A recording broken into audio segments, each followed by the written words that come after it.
around Kandy, and it's a rural area. And this is Asanka, who knows about this place, and let's ask him what's special for this area. Yes, so this is actually, a rural and unknown part of Kandy. So many people, those who come to Sri Lanka, those who come to Kandy, they don't normally visit these kinds of places. And when you talk about Kandy, the specialty of the area is its spices. Like, many foreigners, Europeans, let's say that, Portuguese, Dutch, the English, everybody came to this Kandy area. And when they came here, they were all fascinated about these, spices. So, and in Kandy area, there are many spice gardens. So not just one, there are like quite a few spice gardens. When you walk down or drive down Matale area, or if you go towards Kadugannam area, there are lots of spice gardens. Some are actually, man-made spice gardens, but most of the spices, most of the trees, they grow from those days. In the sense, these spices, they grew in the wild, especially things like cinnamon. So I'm going to tell you why exactly these spices in Sri Lanka are so important, and why that, what exactly the difference between Lankan spices and the spices they have in other countries. For instance, India, Cambodia, Vietnam, Pakistan, all of them, they grow spices, but what exactly the difference? What's the uniqueness, the specialty about, Sri Lankan spices? And also, when we talk about the spice gardens, what's fascinating about the spice gardens? Why is that, tourists from all over the world visit these spice gardens, and what they can learn when they actually come to a spice garden? So that's, what we are going to find out today. So let's check out what this small place, this rural place, has to offer us. Hello Asanka, so what's so special about these plants? Why do you choose this plant to explain first? Yes, I'll tell you why. And this must be the reason that many Europeans refused to leave the country. This was one of the major reasons. They decided to stay in the country. Can you guess what this is? Any idea? by just looking at the tree, I know it's hard to guess what exactly this one would produce. And if you don't know your spices, your spice plants, even by looking at the leaf, it's a bit difficult to guess what exactly it is. Some might think that it's bay leaf, some might even say curry leaf, but the most amazing thing about this one is the person who found this one, because the country actually went through a lot of problems because of this one. The first Europeans, the Portuguese, when they came to Sri Lanka, one of the few demands they had was, we would give this one to the Portuguese, and in exchange they promised the so-called protection. So what exactly is this tree? This is, the famous cinnamon tree, and the cinnamon is actually made from the bark of the tree. So this is actually how cinnamon is made. All you need to do is to scrape the skin of this one, and then carefully remove it, dry it in the sun, and then it curls on its own.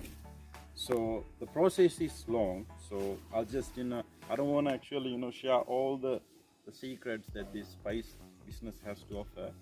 So once you come to Sri Lanka, then you can actually, learn more about this one.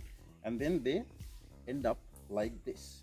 This is actually how a cinnamon stick would end. And there's a big difference between the Sri Lankan variety, better known as Ceylon cinnamon, and the cinnamon everybody uses in other countries. So what exactly is the difference between Sri Lankan cinnamon and the cinnamon in other countries? Just look at the layers of this one. The layers of this one is very thin. Normally Sri Lankan cinnamon, they look like a cigarette. So there is actually no space in between the layers of this one. And also the thing, so you might be wondering what exactly they use in other countries. You know, the thing they use is actually much bigger than this one. It's hollow, it's thicker than this one, it's darker than this one. The Sri Lankan cinnamon is very sweet. In fact, it is used. Okay. So the difference between Sri Lankan cinnamon, let's say that you buy some cinnamon from some other country, and you have Ceylon cinnamon, and the difference is actually easily identified from the taste. If you actually chew a small piece of this one, it would be so sweet. If you actually chew a cinnamon piece from some other country, it's very strong. It's kind of like acidic. So that is actually the difference between our cinnamon and the cinnamon grows in other countries. Okay, and so that's something about cinnamon, and let's go and check out the other plant.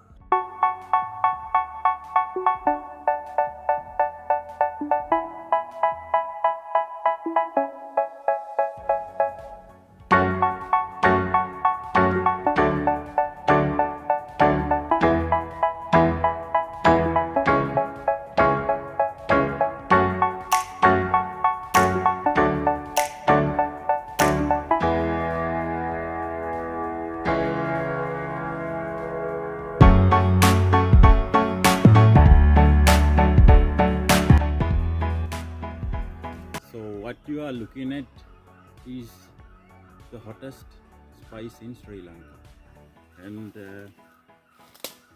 it's hard to guess by just looking at this one when it is on the tree, but this is something that's famous all over the world. Everybody, when they cook, this is a must, and this is also the strongest spice in Sri Lanka, and by the looks of it you can say that it is not chili.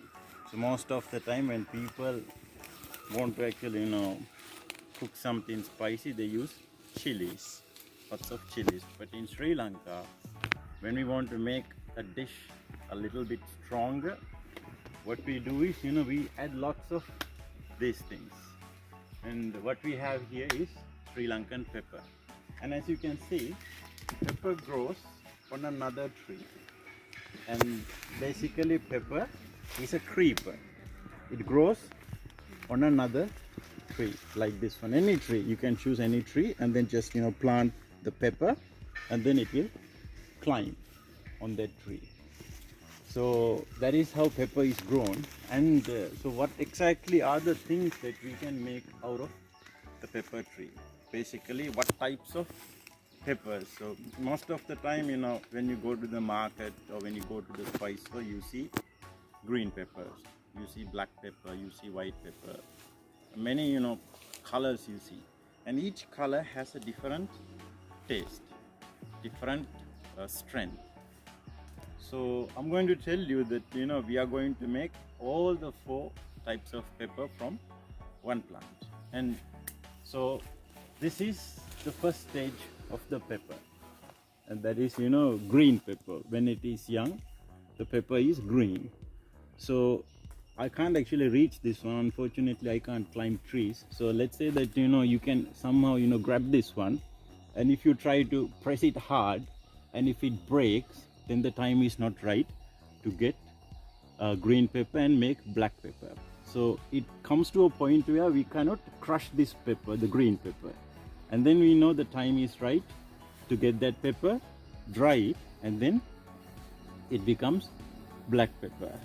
So what about green pepper? What is actually green pepper? So basically they pick the pepper when it is young, when it is green.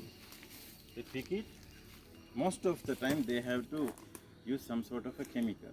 So in Sri Lanka we don't use lots of chemicals. We do everything organically. So we put vinegar into a bottle and green pepper, and then you can keep it for about maybe 2 months, 3 months, 4 months maximum.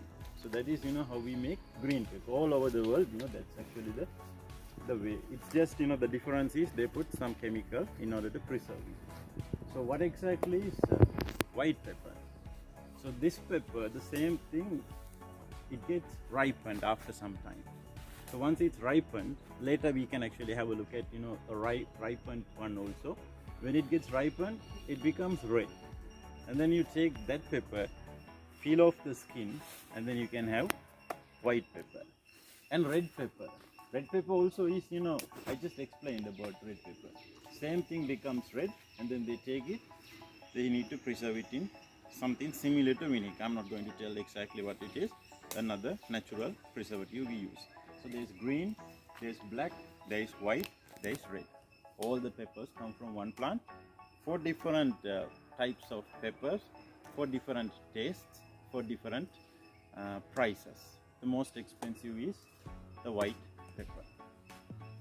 Today's video, and I think I have shown you like most of the important spices of Sri Lanka. I mean, the thing is, the number of spices we have in Sri Lanka is too much. Like, I mean, the list is too long, and it's kind of hard for us to cover, you know, it in one segment. So maybe actually, you know, we will have another episode, and you can check out nutmeg, curry leaves, vanilla, and a lot of, you know, other spices. So I think, you know, we are going to call it a day. So have a good time.